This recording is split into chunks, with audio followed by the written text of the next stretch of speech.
tempat di surga. Salatullah salamullah ala toha rasulillah. Salatullah salamullah ala yasin habibillah. Wahai man wadan muda, ingatlah mati di depan mata. Amal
bendera Nabi yang mulia dalam cahaya al-mustaqim.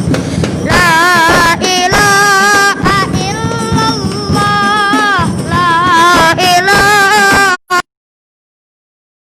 Allah, la ilaha illallah Muhammadur Rasulullah.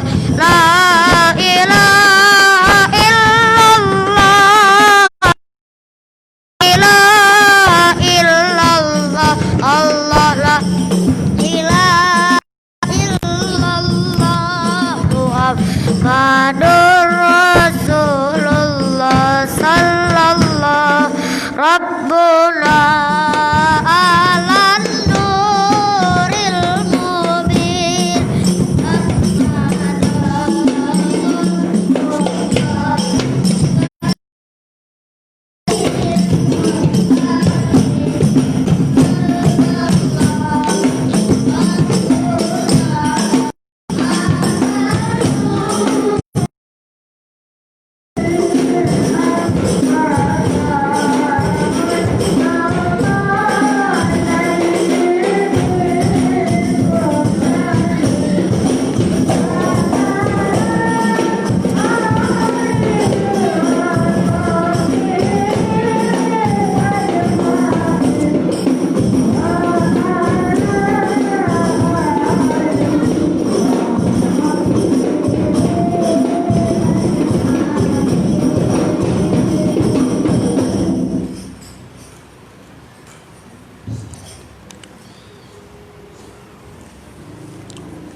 Assalamualaikum warahmatullahi wabarakatuh.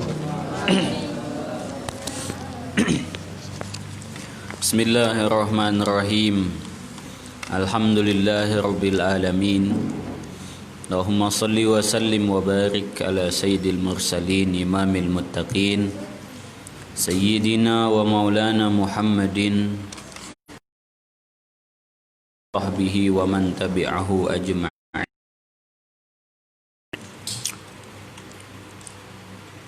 Rabbi syrah li sadri wa yassir li amri wahlul 'uqdatam min lisani yafqahu qawli. Rabbi yassir bi tammim bi khair. Halaman 103 bab sujud tilawah. Baca.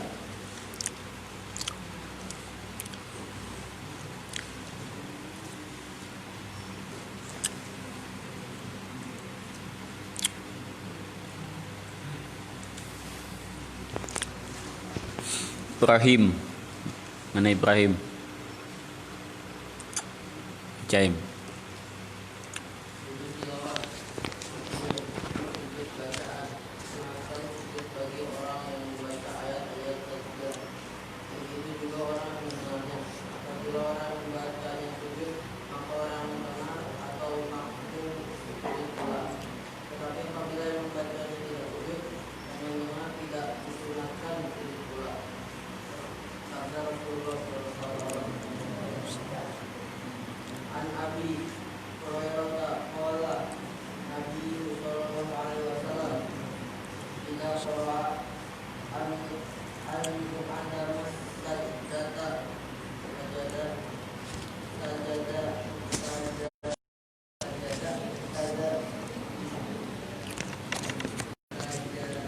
Idza qara'a, ulangi.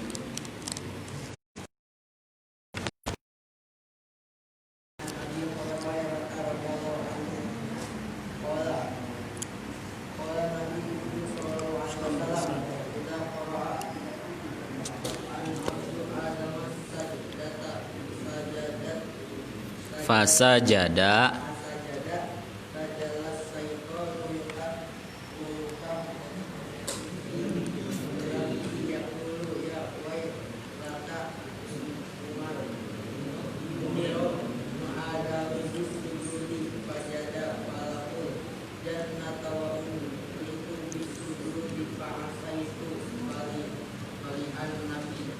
faliyan naru.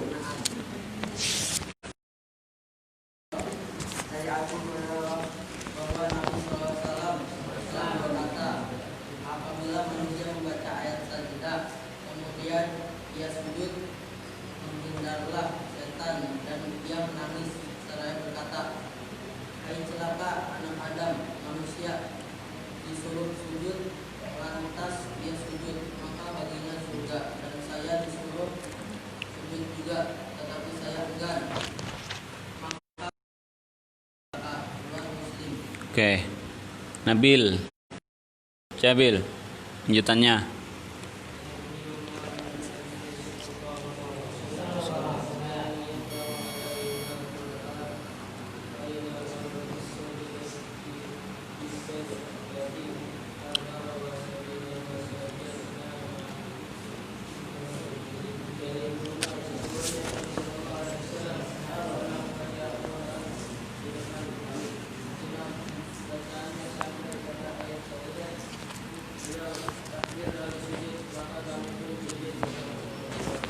Oke.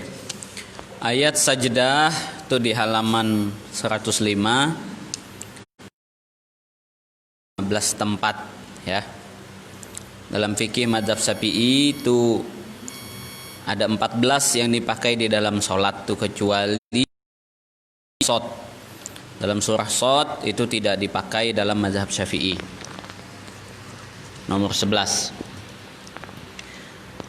Sujud tilawah artinya sujud bacaan Al-Quran.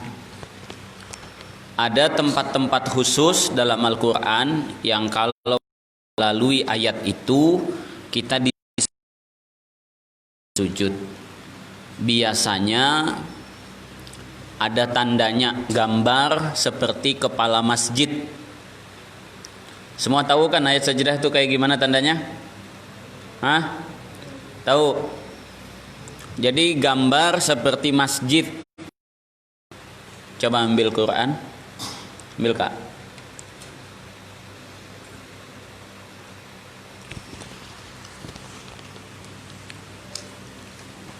Nah, kita bisa tahu secara umum dengan macam-macam tanda yang ada di samping menyamping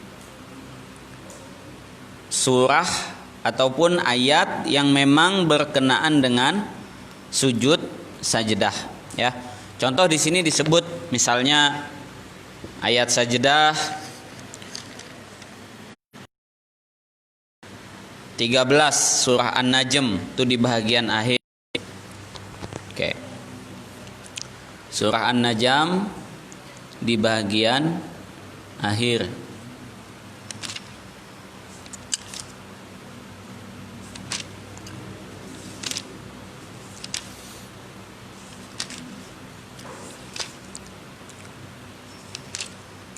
Wan najmi idza hawa.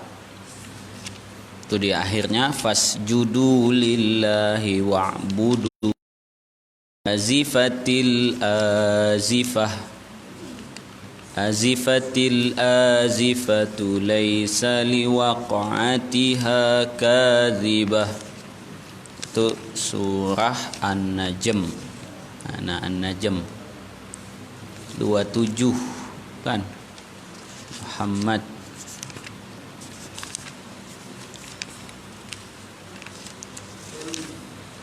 Jariyatur. Oke. Di sini di dalam Quran cetakan Al-Hufaz ya. Quran Al-Hufaz cetakan Cordoba. Ini di sini di sampingnya ada tulisan sajdah. Kemudian di sebelum ayat tuh ada gambar seperti masjid.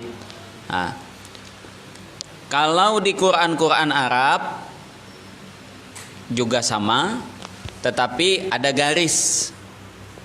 Garis itu bukan ayat sajdahnya, tapi ujung ayat dari ayat yang ada garis itu disebut ayat sajdah.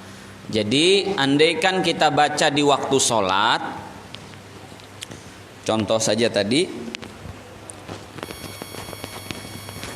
Fasjudu lillahi wa'budu.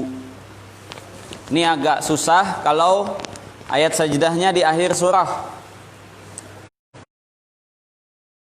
Ini mau ruku apa mau sujud? Sujud sajdah sebagaimana wasjudu waqtarib. Di situ ada ayat sajdah. Ini orang mau sujud apa mau ruku? Maka usahakan kalau mau sujud sajdah itu diumumkan dulu. Hadirin sekalian, surah An-Najm nanti pada rakaat kedua kita akan ada sujud tilawah. Jadi diumumkan.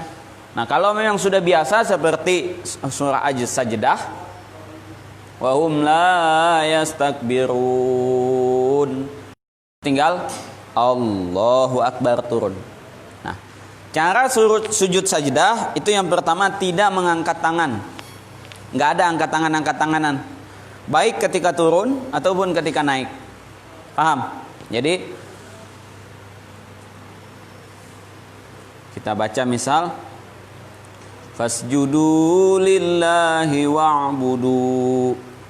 Allahu Akbar. Sekali saja sujud, baca bacaan sujud biasa. Sudah cukup. Subhana rabbiyal a'la wa bihamdi. Lalu kemudian kita berdiri, Allahu Akbar. Tidak ada duduk, tidak ada angkat tangan. Paham? Tidak sunnah duduk, tidak sudah angkat tangan. Angkat tangan ketika mau sujudnya juga tidak sunnah, ataupun ketika bangkitnya juga tidak sunnah. Ini kalau di dalam sholat. Paham? Paham nggak? Oke.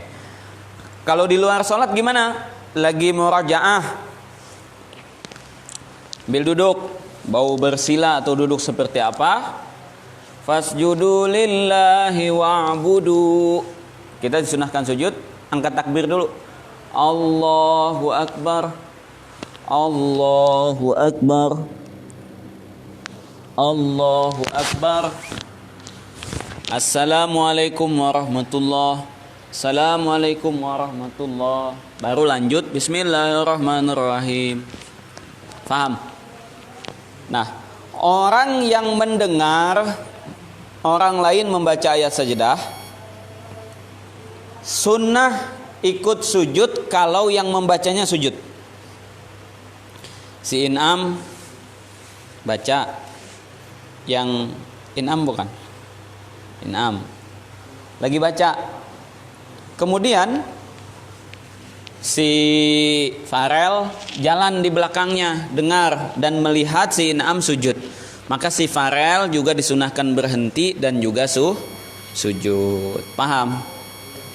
Bagaimana kalau kondisi tidak mendukung untuk sujud?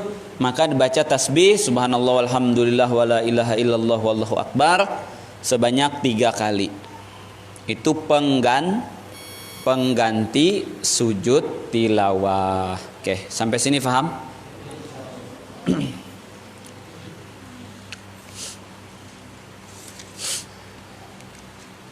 Dalam hadis disebutkan tentang kelebihan sujud tilawah. Artinya sujud tilawah ini penting, jangan tidak dikerjakan. Hadis diriwayatkan dari Sayyiduna Abu Hurairah radhiyallahu an. Nabi sallallahu alaihi wasallam bersabda, "Idza qara'a ibnu Adam as-sajdata fasajada i'tazala syaitanu yabki." Apabila seorang manusia, anak Adam, sujud, apabila anak Adam manusia membaca ayat tilawah, fasajada lalu dia sujud, maka syaitan akan mojok, menyendiri, lalu menangis. Dia akan berkata, "Ya wailata, alangkah celakanya aku. Manusia disuruh sujud, dia pun sujud, dan dia akhirnya masuk surga. Sedangkan aku disuruh sujud, aku tidak mau sujud, akhirnya aku masuk ke dalam neraka." Nah, di sini menjelaskan tentang kelebihan sujud sajdah. Sujud sajdah itu artinya kita disuruh sujud oleh Al-Quran. maka kita sujud, bagi kita surga. Sedangkan iblis dulu waktu di surga disuruh sujud oleh Allah kepada Nabi Adam. Wa idz qala rabbuka lil malaikati. Yang pertama ini jailun. Kedua sujudu li Adam fasajadu illa iblis. Nah, jadi fasajadu semuanya sujud kecuali iblis. Aba wastakbar. Nah, kenapa dia tidak mau sujud? Sebab dia enggan dan dia pun sombong. Ini kita juga kalau disuruh orang melakukan kebaikan lalu kita kebaikan karena kesombongan, maka kita tidak berbeda dengan iblis. Sop sholat, lagi sholat betulan yang menyuruh maju, yang tukang kontrol badannya kecil, yang disuruh maju abang senior, maju apa? Iblis tuh, iblis, gebukin aja udah, iblis. Bangunin tahajud malah ditendang kita, iblis. Suruh khidmat, yang ada kita diomelin, diancam, ente kalau lapor ke modir ke Ustadz iblis tuh.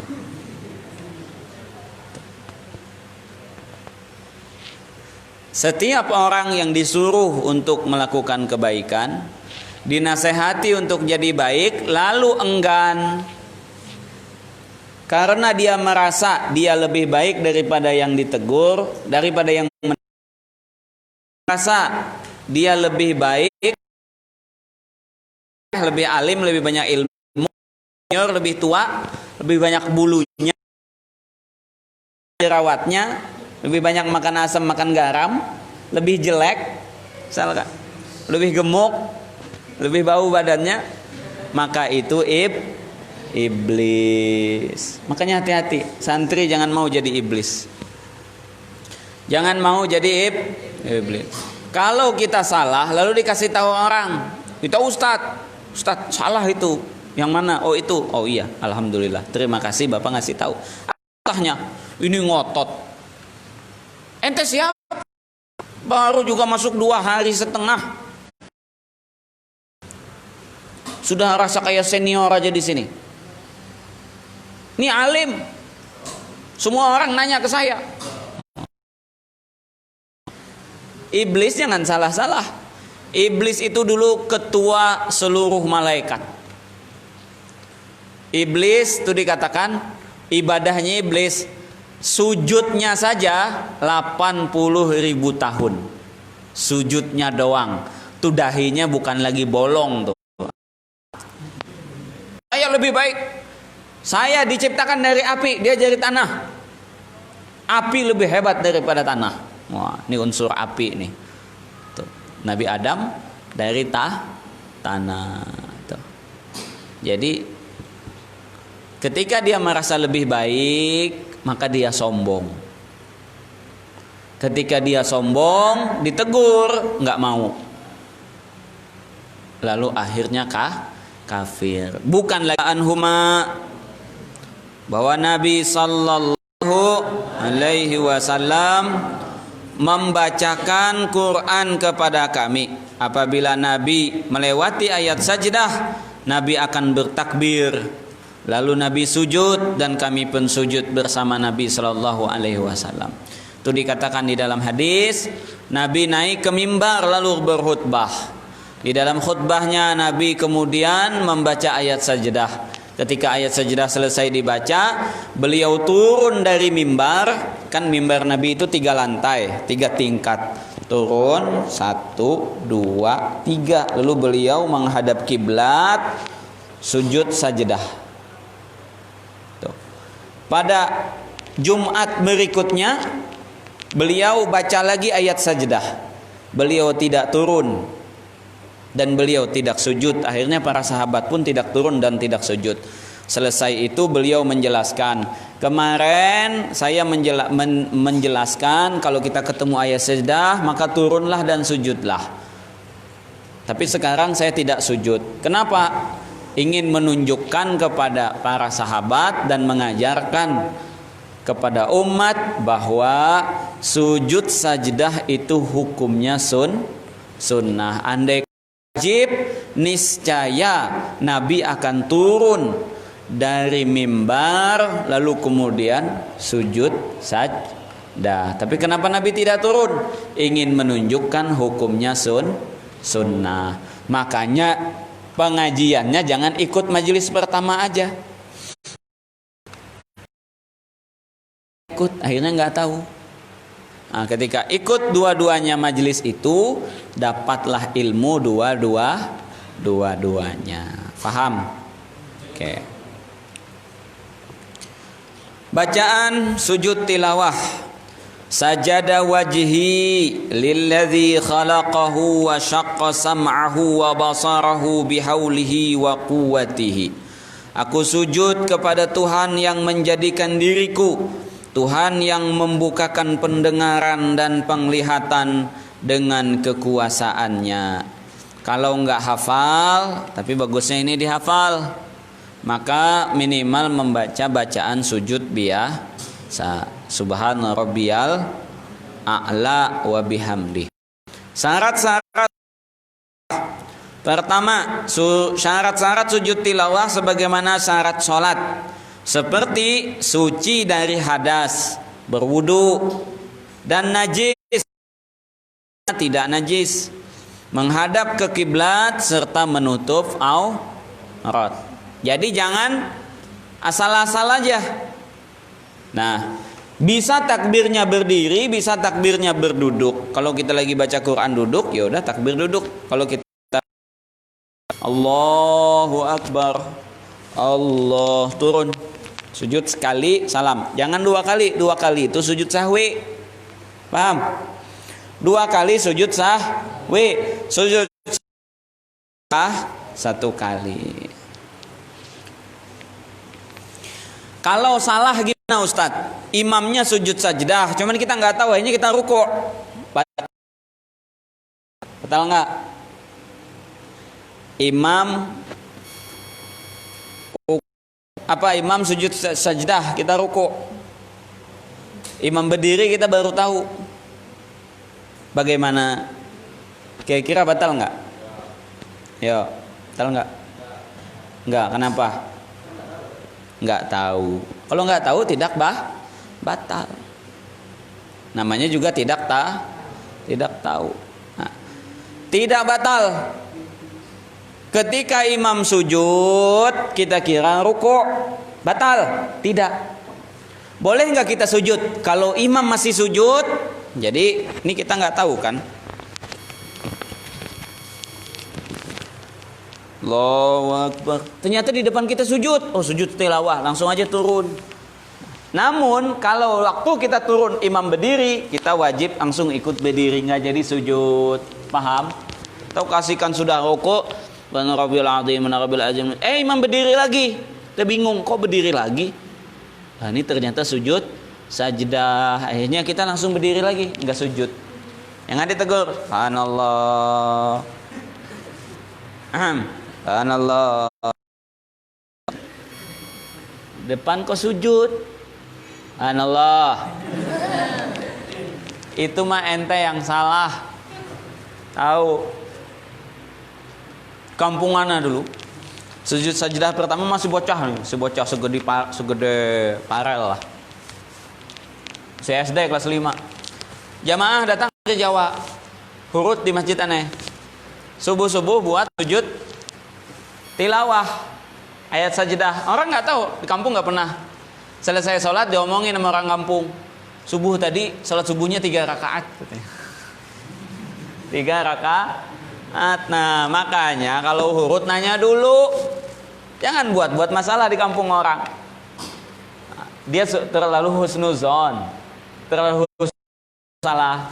Nah, jadi fitnah orang nggak tahu. Jadi kita tanya dulu, di sini biasa sujud sajdah enggak? Oh enggak, ya udah, nggak usah sujud sajdah. Jangan maksain. Sholat subuh ditambah sujud sajdah, dibilangin sholat subuhnya 3 rakaat. Dianggap jamaah sesat. Jadi jamaah sesat. Kenapa? Sebab sholat subuhnya 3 rakaat. Gimana nggak sesat akhirnya? Nah ini perlu. Makanya kalau hurut, kemanapun kita hurut, pertama kita tanya dulu di kampung itu, ada majelis taklim nggak kalau malam? Bacaan wirid sholatnya jahar apa sir? Takutnya kita hurut di masjid Wahabi, kita sir nyaring, bid'ahin, itu jamaah bid'ah. Sudahnya tablik itu bid'ah, ditambah zikirnya bid'ah, double, itu bukan lagi neraka itu. Kalau ada ibunya neraka. Kenapa? Karena double. Dulu di sini sir apa jahar? Oh di sini jahar. Kita sir dibilangin ini jamaah tabliknya Salafi Wahabi ini. Padahal kita NU Tulen. Tuh, Nahdlatul Udud. Iya dikatakan NU tuh Nahdlatul Ulama tuh yang dulu-dulu. Kalau yang sekarang Nahdlatul Udud. Beramal-amal NU-nya enggak, ngerokok aja yang iyanya. Jadi dari semua amalan NU yang diambil cuma ngerokoknya. Ini Masya Allah. Kata almarhum Maulana Lutfi, ntar kalau orang Islam ngerokok di surga pengen ngerasain ngerokok, dia disuruh ke neraka dulu ngambil apinya. Di surga nggak ada api, adanya di neraka.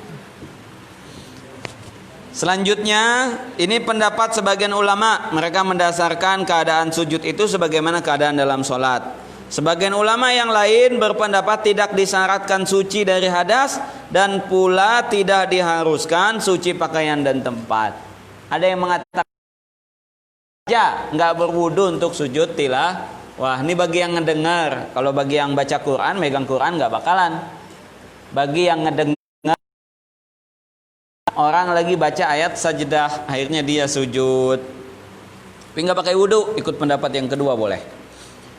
Ayat-ayat sajdah tuh dalam surah Al-A'raf, walahu yasjudun di akhir. Kemudian dalam surah Ar-Ra'd ya, bil ghuduwi wal asal. Tuh sampai yang nomor 15 surah Al-Alaq, wasjudu wa qatarib. Dalam Al-Quran ayat-ayat tersebut diberi tanda dengan tulisan yang menunjukkan bahwa ayat itu adalah ayat sajdah. Oke, selanjutnya sujud syukur. Baca sujud syukur. Allah Aslam. Mana aslam? Aslam tu li rabbil alamin.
Oke. Sujud syukur. Habis ngegol, cetak gol, main bola langsung sujud syukur di hadapan gawang. Tuh. Selesai tinju, habis ngegebukin anak orang. Habis pokoknya. Jadi kebab. Gimanain? Udah. Sujud syukur. Sujud terima kasih. karena mendapat nikmat, keuntungan, atau karena terhindar dari bahaya kesusahan yang besar. Jadi dapat nikmat, tiba-tiba ditelepon sama bapak, si Hafiz, siapa namanya? Hafiz yang mana? Oh, ini Hafiz. Si Yusuf, si Hafiz ditelepon sama bapaknya. Tadi bapak transfer 1 miliar ya. Langsung sujud syukur. Alhamdulillah. Sujud syukur. Bapaknya lagi nyangkol. Kampung, pesawat jatuh. Pesawat kertas. Nyemplung ke laut. Nauzubillah. Selamat, bapaknya nggak kena. Atau misal kita ke masjid 3 orang, tiga-tiganya tuh kelapa itu jadi obat atau apa gitu. Ini cuman ngasih nasi bok, sujud syukur, makan lauknya seter mie sama ikan Indosiar, sujud syukur, telur, sujud syukur. Itu nggak usah sujud syukuran kayak gitu. Itu udah terlalu banyak sujud syukur. Jadi, itu untuk nikmat yang besar. Atau selamat dari musibah yang besar, nggak kena corona, padahal yang lain kena corona. Waktu di jalan tuh hampir jatuh, naik kereta api, gelantungan. Antum dulu kalau sempat zaman kereta api ekonomi, antum tahu ya man ya, Durrahman tuh, tahu tuh, on Jakarta. Sekarang udah enak kereta api itu, nggak ada ekonomian. Dulu itu di atas, salah pegang kesetrum. Ya, banyak yang kesetrum. Apalagi kalau udah lewat daerah-daerah Cikini itu kan jalannya jalan layang kan, di atas, antum ke bawah nggak meninggal jatuh, mati jantungan, takut ketinggian. Ke bawah mati. Takut jantungan. Jadi dulu tuh kalau ke markas kemana itu, masya Allah tuh naik kereta api tuh. Karena sama Ustaz Salman tuh dulu gelantungan. Cuman nggak garuk-garuk aja kita. Kalau gelantungan sambil garuk-garuk, masya Allah. Sekarang tuh enak. Dulu yang namanya kereta api, enggak teratur. Sekarang sudah bagus. Nah, misal jatuh, naik Kopaja, kejar, salah kaki. Orang naik tuh kaki kanan, kaki kiri. Ayo naik. Kalau naik sih aman, turun kaki kanan kaki kiri. Gak pernah naik Kopaja ya? Itu gak pernah. Gak mau ngaku udah sering jatuh. Kalau turun kaki turun, kaki kiri, kaki kanan digantung. Insya Allah gak bakalan jatuh. Sebab Kopaja gak ada yang berhenti lalu kita turun, dia sambil jalan. Motornya mental.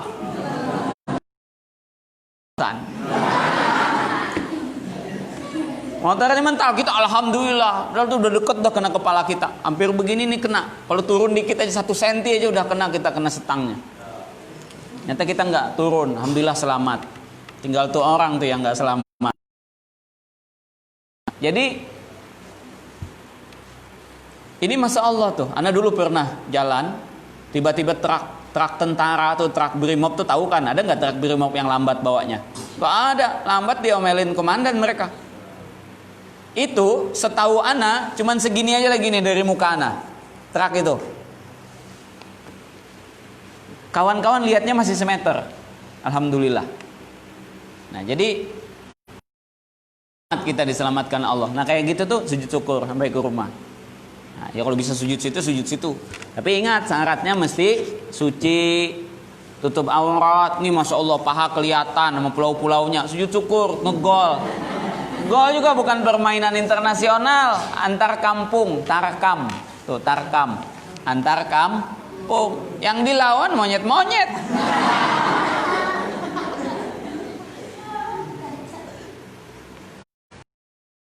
Jadi ngejar bola dia.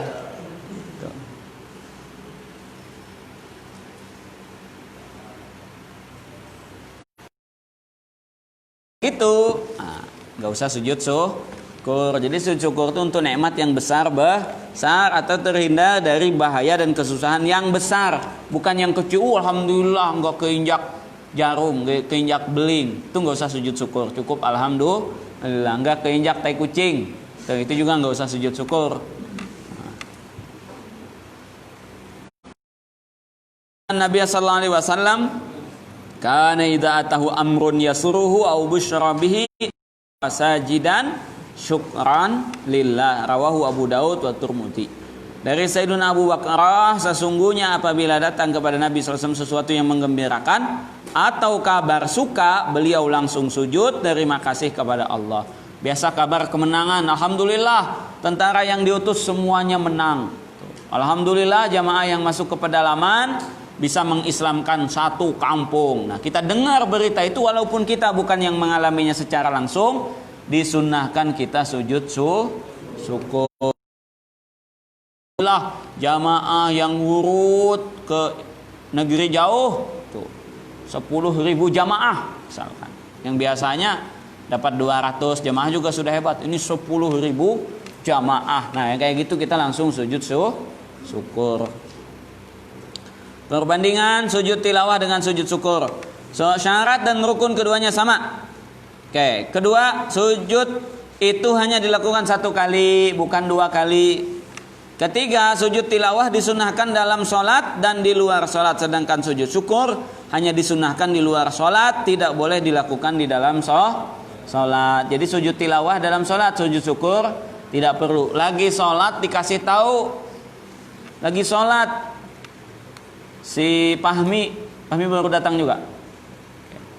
Fahmi lagi sholat dikasih tahu, Fahmi tadi dapat paket kiriman hadiah gede banget. Fahmi dengan nggak boleh. Jadi sujud syukur tidak boleh dilakukan di dalam sholat.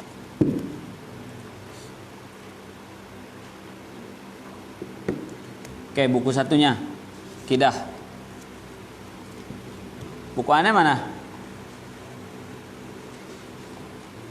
Mana ambil man, yang baru man.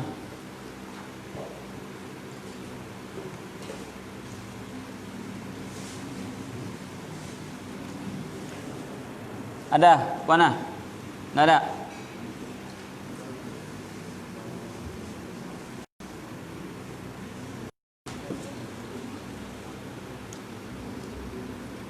Baca. Sampai mana kemarin tuh? Baca. Ridha, baca ridha.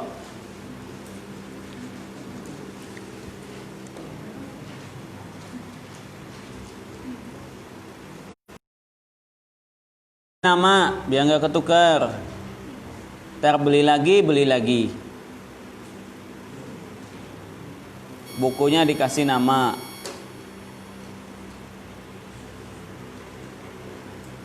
Andi nggak punya buku catatan? Ada? Oh ada. Kenapa ditaruh di mejanya Ilham?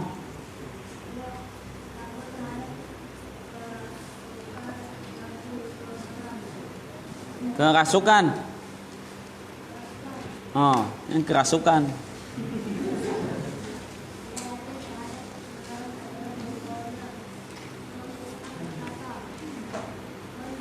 Sudah itu. Sudah. Tuh, perbuatan yang memurtadkan.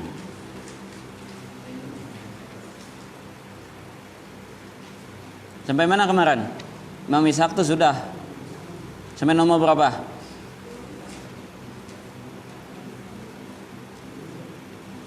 Hah? Sampai nomor berapa kemarin? Masa nggak ditandain? 12.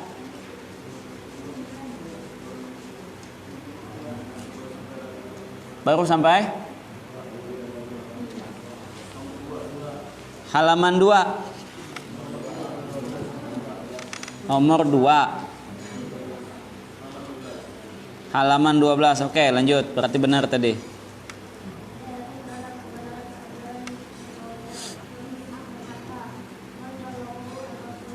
sallallahu alaihi wasallam.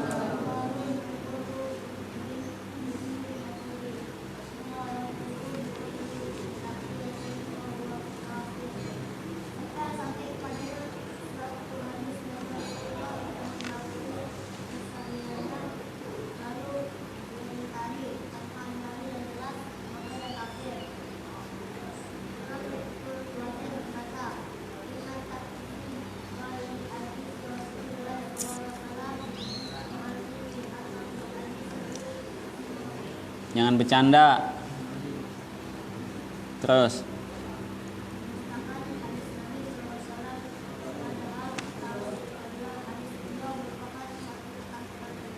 Oke. Nomor 2, keyakinan i'tiqad yang akan membuat seseorang jadi kafir, ragu terhadap kerasulan Nabi sallallahu alaihi wasallam, atau tidak yakin terhadap kebenaran ajaran yang dibawanya, walaupun cuma 1-2 ajaran yang tidak diyakini. Misal, saya yakin Nabi Muhammad itu benar kecuali dalam masalah takdir. Nah, itu saya nggak percaya, kafir tuh orang. Jadi satu saja ajaran Nabi yang diingkari, maka hukumnya kafir. Imam Ishaq bin Rahawayh berkata, "Man ballaghahu an Rasulillah sallallahu alaihi wasallam khabarun yuqarru bi sihhati tsumma raddahu bi ghairi taqiyatin fahuwa kafir." Sampai kepadanya suatu hadis dari Rasulullah yang diakui kesohihannya, lalu dia ingkari tanpa ada dalil yang jelas, maka dia kafir. Tuh, udah jelas. Inna takdziba li hadithi Rasulillah sallallahu alaihi wasallam al ilmi annahu hadithu kufrun sarih. Imam Ibnul Wazir berkata, mendustakan hadis Nabi sallallahu alaihi wasallam padahal tahu itu adalah hadis beliau merupakan suatu kekafiran yang jelas. 3, kagum terhadap kebenaran Al-Qur'an, ajaran serta isi bahkan tulisan. Meragukan satu huruf saja dari Al-Qur'an yang telah disepakati, hukumnya akan murtad. Apalagi kalau satu surah. Jadi ada cerita, itu diceritakan dulu oleh Syekh Nur. Ada orang yang mencoba menghitung Al-Quran. Dari segala sisi dicoba dihitung pakai hitungan. Ditemukanlah Al-Quran itu seluruhnya angkanya 19. Ayat pertama dihitung, hurufnya ditambah, kandungannya ditambah, apa-apa semua itu jadi 19. Seluruh Al-Quran 19. Nah, dari semua ayat itu hanya satu ayat yang ternyata jumlahnya tidak 19, yaitu akhir surah At-Taubah. Nah, itu laqad ja'akum rasulun min anfusikum, itu ternyata tidak. Maka kata orang itu, ini berarti benar, bukan bagian dari Al-Quran. Laqad ja'akum bukan Quran, kata dia. Nah, ternyata penelitiannya ini sudah ada dalam Al-Quran. Nah, itu di dalam surah Al-Muddathir Allah Ta'ala katakan, alaiha tis'ata asyar. Penunggu neraka itu 19. Penunggu neraka, malaikat namanya malaikat Zabaniyah, itu ada 19. Wa ma ja'alna ashaban nari illa malaikah.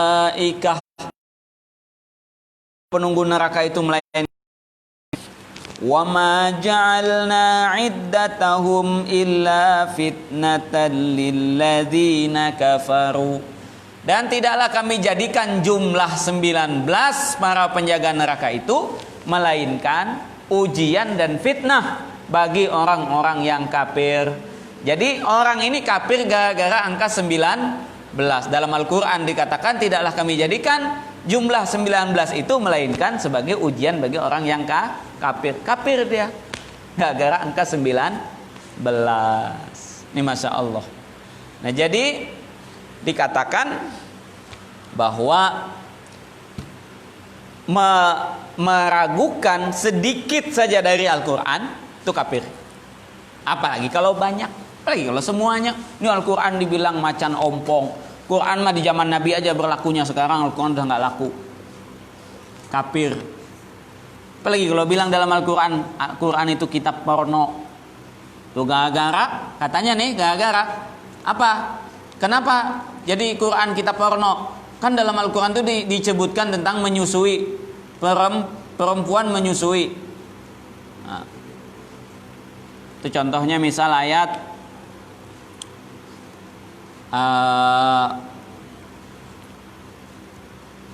wal apa itu Allah masalah Sayyidina Muhammad ayyardana haulaini ka milain. Apa awalnya? Wal walidat yardana haulaini kamilain. Dan perempuan-perempuan yang melahirkan itu akan menyusui 2 tahun penuh. Lalu dikatakan, kan kalau nyusuin berarti dibuka. Udah dibuka berarti kelihatan. Dan meyakini sama aja kayak buku-buku ini. Kafir. Quran itu kalamul Allah, itu firman Allah. Ragu terhadap adanya hari akhir, katanya kiamat tuh nggak ada. Kebangkitan tuh disebut ad-dahriyin. Orang-orang yang meyakini kalau kita udah dikubur mati hancur jadi debu udah selesai. Mana ada dibangkit lagi? Emang ada tuh orang yang dikubur lalu hidup tumbuh? Nggak ada. Hisab, surga dan neraka, pahala dan dosa, serta hal-hal lain yang telah ijma disepakati oleh para ulama bahwa surga dan neraka yang dimaksud adalah ruhani tidak nyata. Ini ada pendapat azab kubur itu cuman hayalan, surga dan neraka itu juga cuman hayalan. Aslinya surga itu ya kalau kita baik di dunia maka kita bahagia, kebahagiaan itulah surga. Hukumnya kafir.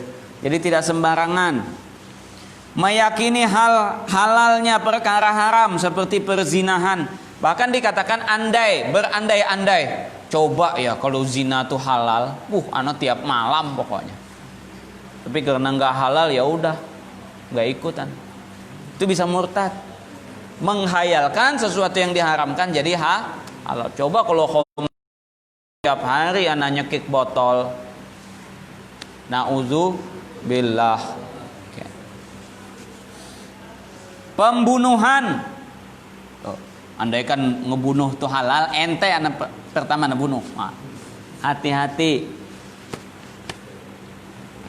Dan khamar yang telah diketahui secara umum oleh semua orang. Meyakini haramnya perkara yang halal yang sudah diketahui secara umum seperti pernikahan dan jual beli. Jadi ini mengharamkan secara khusus, bukan secara peraturan. Misal diharamkan tidak pakai masker, padahal boleh aja nggak pakai masker. Itu pengharaman, bukan pengharaman hukum. Pengharaman peraturan itu beda. Santri diharamkan keluar malam. Oh berarti murtad nih, mengharamkan yang halal.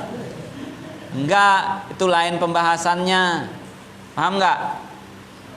Paham? Begitu juga kita nggak mau makan mecin. Anak mengharam untuk diri anak mengharamkan rokok misalkan. Itu pengharaman pribadi, jadi sifatnya berbeda. Ini yang halal jadi haram itu berbeda. Meyakini ketiadaan wajibnya perkara yang sudah ijma, sudah disepakati. Sholat 5 waktu, zakat dan haji. Ini yang ada sekarang orang liberal. Orang liberal mengatakan kenapa haji nggak di bulan yang lain aja, repot amat. Coba haji itu bulan Ramadan, bulan Rajab, nggak usah bulan Julhijjah. Dibagi aja haji jadi 2 kali setahun, 3 kali setahun. Bahkan ada yang baru ini mengusulkan sholat Jumat itu dipindah atau 2 trip, satunya jam 1, yang satunya jam 3. Trip sholat Jumat supaya nggak kena corona. Mana bisa kayak begitu? Nggak bisa 2 trip. Ini sholat Jumat Apalagi sholat Jumat dipindahin ke hari Minggu, itu namanya kebaktian. Kan sholat Jumat. Mewajibkan sesuatu yang tidak diwajibkan oleh syariat. Wah, nih peraturan nih kena nih. Dan disepakati tidak wajibnya. Nah, itu beda ya, beda. Pemerintah mewajibkan kita bayar pajak, mewajibkan kita punya STNK, punya SIM. Itu bukan kewajiban yang melanggar syariat Allah, bukan. Seperti menambahkan rakaat sholat, tuh subuh 4 rakaat ya. Kenapa? Terlalu semangat. Terlalu semangat sehingga, ini Allah Ta'ala ngasih saya banyak banget nikmat Ustaz. Kayaknya nggak cukup kalau subuh 2 rakaat, saya empatin dah. Asar jadi 8, zuhur 8, maghrib jadi 6. Nggak boleh. Kalau mau taat, bukan yang wajib ditambahin, yang sunnah yang ditambahin. Oke. Atau menafikan sesuatu yang disepakati disuruhnya secara syariat, seperti sholat sunat rawatib. Dia mengatakan, nggak ada itu, sholat hari raya nggak ada. Itu juga bisa membawa kepada kemurtadan. Kayak wallahu a'lam wa ilmu atam. Malam siapkan pertanyaannya, Amir, kumpulkan. Jangan nanti kalau udah pas pertanyaan baru ribut, lempar sana lempar sini. Dari sekarang kumpulkan pertanyaannya. Sallallahu Rabbuna